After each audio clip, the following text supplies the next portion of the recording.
क्योंकि सीईओ ऐसी महिलाओं से बेहद नफरत करता था जो मेकअप करती थीं। इसलिए महिला कर्मचारियों ने जैसे ही सुना कि वह छुट्टी से वापस आ गया है, तुरंत हड़बड़ाकर अपना मेकअप उतार लिया। फिर उन सभी ने सामूहिक रूप से सूट और जैकेट पहन ली, सीईओ का स्वागत करने के लिए तैयार हो गईं। हालांकि नई लड़की इन नियमों को नहीं जानती थी। वह सतर्कता से एक तरफ खड़ी हो गई। उसी क्षण एक प्रबंधक जो उसे पसंद नहीं करता था, उसे जानबूझकर आगे की ओर धकेल दिया। लेकिन किसी ने उम्मीद नहीं की थी कि लड़की गलती से सीईओ के मुंह पर चूम लेगी। हर कोई चौंक गया। लड़की ने सोचा कि अब उसका सब कुछ खत्म हो गया है और उसने तुरंत सीईओ से माफी मांगी। लेकिन सीईओ ने अचानक उसे गले लगा लिया और बार बार कहने लगा कि उसने उसे बहुत याद किया है। लड़की को अजीब लगा। वह इस आदमी को बिल्कुल नहीं जानती थी।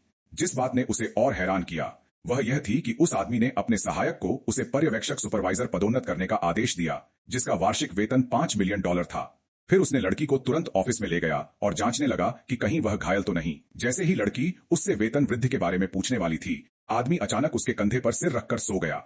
उसी क्षण उसकी आंखों में एक अजीब सी चमक आई और वह तुरंत जाग गया। लेकिन इस समय वह अभी की याददाश्त खो चुका प्रतीत होता था। उसने लड़की को फटकार लगाई कि उसकी हिम्मत कैसे हुई बिना अनुमति के उसके कार्यालय में घुसने की। फिर उसने तुरंत अपने सहायक को बुलाया और उसी समय घोषणा कर दी कि लड़की को निकाल दिया गया है। लड़की और सहायक दोनों ही स्तब्ध रह गए।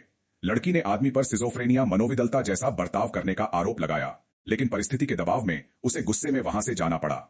हालांकि जैसे ही वह गई, आदमी कॉफी पीते समय एक शक्कर के टुकड़े से ठूंठ गया। तेज आवाज ने सहायक और लड़की दोनों को वापस आकर्षित कर लिया। आपात स्थिति देखकर लड़की ने हड़बड़ाकर सीईओ के पेट पर थपथ पाया। जब उसने देखा कि आदमी बेहोश हो गया है, तो उसने उसे जमीन पर लिटा दिया और कृत्रिम श्वसन मुंह से सांस दी। आदमी के जीवन के लक्षण सामान्य होने के बाद वह प्रबंधक जो लड़की को पसंद नहीं करता था, ने उसे जल्दी से कंपनी छोड़ने के लिए कहा और लड़की को मजबूरी में वहां से जाना पड़ा।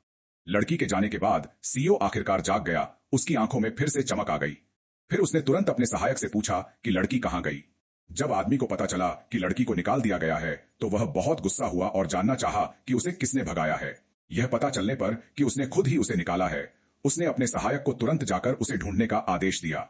सहायक ने सोचा कि आदमी को बुखार है, लेकिन उसका माथा गर्म नहीं था। आदमी ने महसूस किया कि अब उसमें दो व्यक्तित्व हैं और अपने दूसरे व्यक्तित्व द्वारा लड़की को निकालने से रोकने के लिए उसने एक अनुबंध पर हस्ताक्षर किए, जिसमें कहा गया था कि यदि उसने उसे निकाला तो उसकी सारी संपत्ति उसे दे दी जाएगी। सहायक उत्सुक था कि आदमी को अचानक एक साधारण लड़की से प्यार कैसे हो गया, लेकिन आदमी ने सख्ती से उसे बताया कि वह महिला उसकी